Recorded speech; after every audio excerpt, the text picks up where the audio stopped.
సాంకేతిక పరిజ్ఞానంతో Tata power charging home, two wheeler car, electrical EV charging centre మీకు అందుబాటులో. సందర్శించండి శ్రీ సాయి కంచెట్టి ఫ్యామిలీ రెస్టారెంట్ వద్ద, 44వ జాతీయ రహదారి పక్కన, నాగపూర్ రోడ్డు, సుద్దపల్లి, డిచ్పల్లి మండలం, నిజామాబాద్ జిల్లా. 30,000 महीने को कमाने वाले నెలకు 30,000 జీతంతో పనిచేసి ఒక ప్రైవేటు చిన్న దాంట్లో ఉద్యోగం చేసుకునే తండ్రి తన కొడుకు ఆయన అభిమానాన్ని కుటుంబము 12,000 రూపాయలు, 3,000కు ఒక టికెట్ 12,000 రూపాయలు పెట్టి సినిమా థియేటర్కి వెళ్తే థియేటర్లో చనిపోయిన 11వ రోజు వరకు వీళ్ళు ఎవరు, హీరో కానీ ప్రొడ్యూసర్ కానీ ఎవరు కానీ ఆ కుటుంబాన్ని, చనిపోయిన కుటుంబాన్ని కానీ హాస్పిటల్లో చావు బతుకుల మధ్యలో ఉన్న పిల్లవాడిని పరామర్శించడానికి కూడా పోలేదు అధ్యక్ష. ఇది ఏ రకమైన మానవత్వం అధ్యక్ష? నాకు అర్థం కాలే.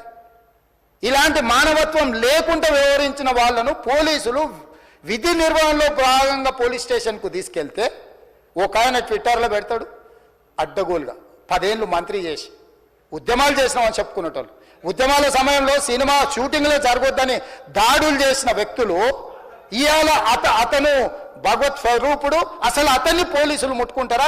అసలు ఈ రాష్ట్రం ఏమైపోతుంది? రాష్ట్రం ఉంటుందా?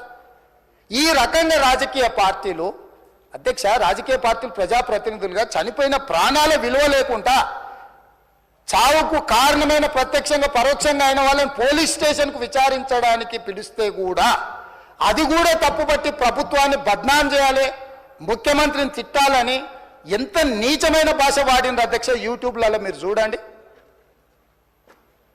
నాకేముంటుంది అధ్యక్ష? ఏంది ఆ సినిమాకు స్పెషల్ రిలాక్సేషన్స్ ఇచ్చి ఇవాళ సినిమా ఏదైతే వ్యాపారం చేసిందో సినీ పరిశ్రమను ప్రోత్సహించాలని మొదటి వారం అత్యధికంగా సినిమా ధరలతో టికెట్లు అమ్ముకోవడానికి, స్పెషల్ షోలు వేసుకోవడానికి, బెనిఫిట్ షోలు వేసుకోవడానికి ప్రత్యేకమైన అనుమతులు ఇచ్చింది నా ప్రభుత్వమే కదా, మా ప్రభుత్వమే అధ్యక్ష. సినీ పరిశ్రమను ప్రోత్సహించాలనే మా విధానం. ప్రోత్సహించే క్రమంలో తెలంగాణ ప్రజల ప్రాణాలను తీసుకోమనే, ప్రాణాలు తీసుకుంటే కూడా వాళ్ళని ఏమనొద్దు అని అంటే మీరు లా చేయండి అధ్యక్ష. మరి స్టేట్కు లా అథారిటీ ఉందో లేదో నాకు తెలియదు, కానీ star, film star, super stars or political stars is having some special privilege. If they murdered anyone also we need not to prosecute or otherwise we need not to book any case against these personalities అని మనం మీరు చట్టం చేస్తా అంటే సినీ ప్రముఖులకు కానీ, రాజకీయ ప్రముఖులకు కానీ, స్టార్లని ఫీల్ అయ్యే వాళ్ళ పట్ల ప్రత్యేకమైన చట్టం ఉంటుంది. వాళ్ళ మీద కేసులు పెట్టొద్దని మీరు ఏమైనా చట్టం చేస్తే ఆ చట్టం అమలు చేస్తాం అధ్యక్ష. ఈ రోజున్న డాక్టర్ బాబాసాహెబ్ అంబేద్కర్ ఇచ్చిన చట్టం ప్రకారము దీనికి కారణమైన వాళ్ళను, ప్రత్యక్షంగా పరోక్షంగా కారణమైన వాళ్ళందరి మీద కేసులు కట్టి పోలీసులు విచారణ చేయాల్సిందే, బాధితులను శిక్షించాల్సిందే అధ్యక్ష. సో ఈరోజు ఆ కుటుంబాన్ని ఆదుకోవడానికి ఈ రోజు కూడా ఆర్థికపరమైన విషయాల్లో కానీ దీంట్లో కానీ వాళ్ళు ఎవరు పెద్దగా ఆసక్తి, కనీసం సినిమా వాళ్ళు ఒక్కరోజు అతను పొయ్యి వస్తే సినీ ప్రముఖులందరూ అతని ఇంటికి వెళ్ళి అతనికి మొత్తం ఏదో కాళ్ళు చేతులు యాక్సిడెంట్లో పోయినట్టు కన్నీళ్లు గారుస్తారు. ఈ సినీ ప్రముఖులు ఒక్కరైనా హాస్పిటల్ పోయినరా అధ్యక్ష? నేను సూటిగా తమ ద్వారా సినీ ప్రముఖులను నేను అడుగుతున్నా అధ్యక్ష.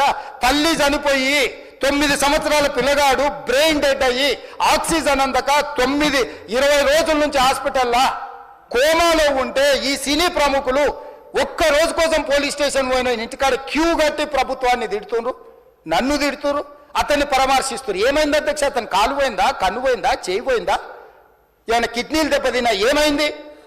అతన్ని ఇంతమంది సినీ ప్రముఖులు పరామర్శించారు, కలిసిండ్రు, అభినందించారు.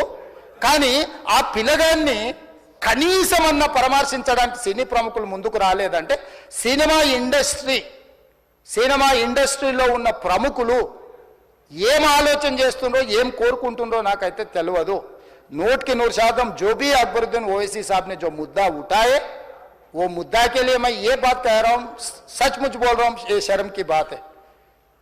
20 दिन के बाद भी एक दिन के लिए उनको पुलिस स्टेशन को लेकर गए तो हाईकोर्ट भी इमीडिएट अजर्नमेंट मोशन, लंच मोशन ले लिए, उनका बेल भी दे दिए, सब कुछ है. आधी रात को 11-12 बजे अपने लोग बोल रहे थे जेल का दरवाजा खोलो, 12 बजे उनको छोड़ो.